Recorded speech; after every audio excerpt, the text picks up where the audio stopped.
isang political analyst na mabunga ang naging working visit ni Pangulong Ferdinand R. Marcos Jr. sa UAE, gaya ng pagkakaroon ng market access sa mga produktong Pinoy at investment sa UAE at pagbubukas ng maraming oportunidad sa Pilipinas.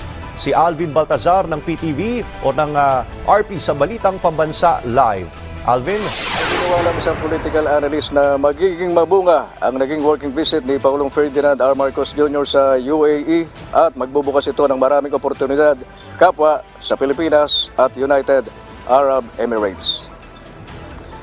Ayon kay Dr. Froilan Calilong, isang political analyst, maaaring magbigay daan ng ilang mga kasunduan sa pagitan ng Pilipinas at UAE kung saan makikinabang ang bansa sa pagkakaroon ng mas malawak na market access para sa mga produktong Pinoy at mapasok ang UAE. Bukod pa niya dito ang mas marami pang investment o pamumuhunan na may kinalaman sa infrastruktura at sa enerhiya. Magandang pagkakataon ni Calilong ito sa Pilipinas, lalo't patuloy na nagpapalakas ang UAE ng kanilang ekonomiya at nag-aalok ng mga oportunidad para sa Pilipinas sa larangan ng kalakalan, pamumuhunan at paglipat ng teknolohiya na ay sadyang mahalaga para sa bansa.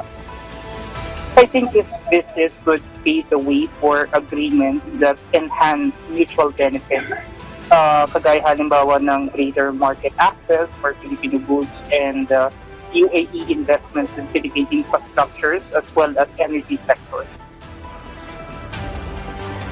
Dagdag pa ni Calilong, hindi lamang critical partner ng Pilipinas ang UAE sa aspeto ng ekonomiya kundi pati na sa larangan ng pangangalaga at pagtiyak sa kapakanan ng mga overseas Filipino workers.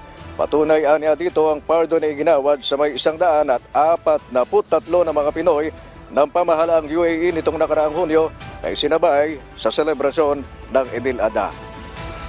Yung recent pardon of 143 Filipinos by the UAE demonstrates goodwill, which I think this is aims to consolidate even further. No?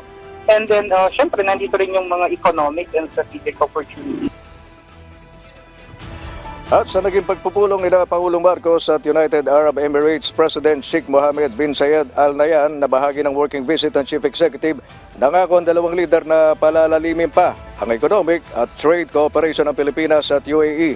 Sa pulong sa Abu Dhabi, binigyan din ng dalawang leader ang kanilang dedikasyon sa pagpapatatag ng bilateral ties ng kapwa bansa upang maibigay ang pangmatagalang benepisyo sa mga mamamayan nito.